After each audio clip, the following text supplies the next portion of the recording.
عید الاضحیٰ یادگار ہے حضرت ابراہیم خلیل اللہ کی قربانی رضائے الہی کے حصول کے لیے ان مخصوص 3 دنوں کے اندر مخصوص جانور جو شریعت اسلامیہ میں متعین کیا گیا ہے اس کو ذبح کرنے کا نام ہے۔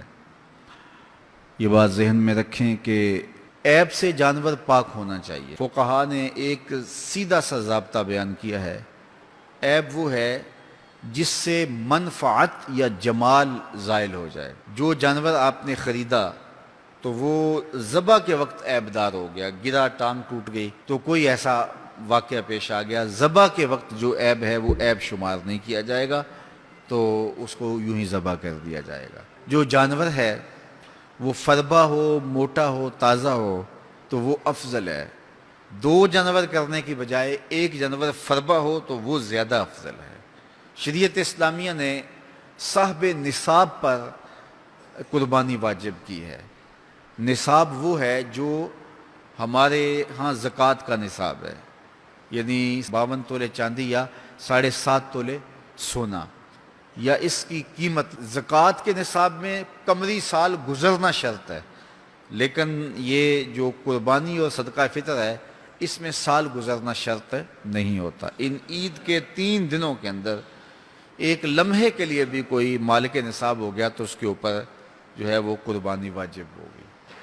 پھر قربانی ہر اس شخص پہ واجب ہے جو مالک نصاب ہے۔ بعض اوقات گھر کے اندر کئی افراد مالک نصاب ہوتے ہیں تو سب پہ واجب ہوگی۔ قربانی واجب آپ نے ادا کر لی اور اپنی طرف سے نفلی بھی دینا چاہتے ہیں تو یہ بھی آپ کو اجازت ہے۔ ہمارے آقا و مولا نے ایک قربانی اپنی طرف سے، ایک قربانی اپنی امت کی طرف سے پیش کی ہے، تو اگر امتی اپنے آقا کی جانب سے قربانی پیش کرتا ہے تو یہ اجر و ثواب کا باعث ہے۔ 3 حصے کر کے دوست احباب کے لیے، غرباء کے لیے اور اپنے لیے تقسیم کر لیں تو یہ قربانی کی روح کے مطابق ہے۔ سارا اگر خود استعمال کرنا چاہیں تو بہرحال اس کی بھی اجازت ہے، لیکن قربانی کی روح کے منافی ہے۔ جس کو گوشت لگتا ہے اس کو کھال بھی لگتی ہے۔ جس طرح گوشت آپ خود بھی کھا سکتے ہیں تو کھال خود بھی استعمال کر سکتے ہیں، یعنی آپ کھال کا مسلح بنا کے گھر رکھ سکتے ہیں، کھال کو اپنے گھر کی کسی ضرورت میں جو ہے وہ لا سکتے ہیں، لیکن قربانی کی کھال بیچ لیں اور اس کی قیمت اپنے مصرف میں لائیں یہ نہیں کر سکتے۔ قربانی کی کھال اگر بیچ لی ہے تو اس کے پیسے صدقہ آپ کر سکتے ہیں، کسی دوست کو دے سکتے ہیں، کسی غریب کو دے سکتے ہیں۔ تو قربانی کی کھال جس کو مرضی دیں، لیکن بہتر یہ ہے کہ قربانی کی کھالیں مدارس دینیہ کو دی جائیں، چونکہ یہ مستحق بہت زیادہ ہیں۔ مدارس دینیہ کے بجٹ کا زیادہ تر انحصار قربانی کی کھالوں پہ ہوتا ہے۔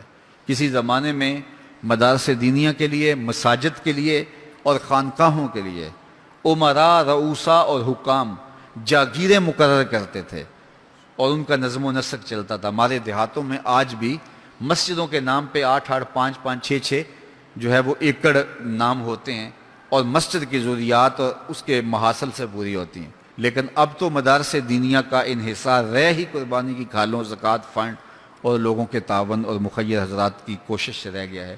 اس لیے اپنے مدارس کی طرف بہت زیادہ توجہ دینے کی ضرورت ہوتی ہے اور قربانی کی کھالیں کوشش کر کے خود مدارس دینیہ کے اندر پہنچائیں۔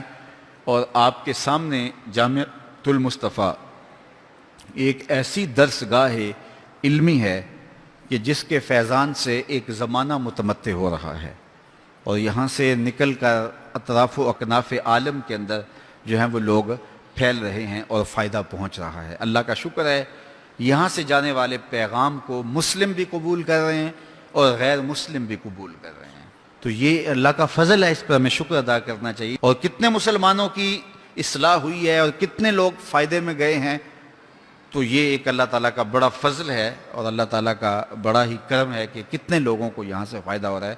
اور ظاہر ہے ہم ساری زندگی تو نہیں بیٹھ رہیں گے، ایک وقت عمر کا، زندگی کا ہم نے پورا کرنا ہے، اس کے بعد ہم نے چلے جانا ہے، تو ہماری جگہ اوروں نے آنا ہے۔ تو یہ دارالعلوم اگر زیادہ سے زیادہ لوگ پیدا کرے گا تو زیادہ لوگوں کو فائدہ پہنچ سکتا ہے۔ تو اس لیے نہ صرف قربانی کی کھالیں بلکہ اس ادارے کے ساتھ آپ کا ہر طرح کا تعاون درکار ہے۔ سب سے بڑا تعاون آپ کا اس ادارے کے ساتھ محبت کا تعاون درکار ہے۔ آپ اس مرکز سے اپنی عقیدت کا رشتہ، اپنی محبت کا رشتہ جو ہے وہ وابستہ کریں. جس طرح عشق کیا جاتا ہے، پیار کیا جاتا ہے، اس مرکز سے آپ پیار کریں، اس مرکز سے آپ محبت کریں. یہ مرکز ہماری عقیدتوں کا مامن اور مسکن ہونا چاہیے، چونکہ اس سے بہت سارے لوگوں کو فائدہ ہو رہا ہے، اور غیر مسلم بھی اسلام کے دامن میں آ رہے ہیں، اور مسلمان عمل کی راہوں کے مسافر ہو رہے ہیں، اور یہاں سے صاف سیدھا اور پیارا سا پیغام پوری دنیا پہ پہنچ رہا ہے.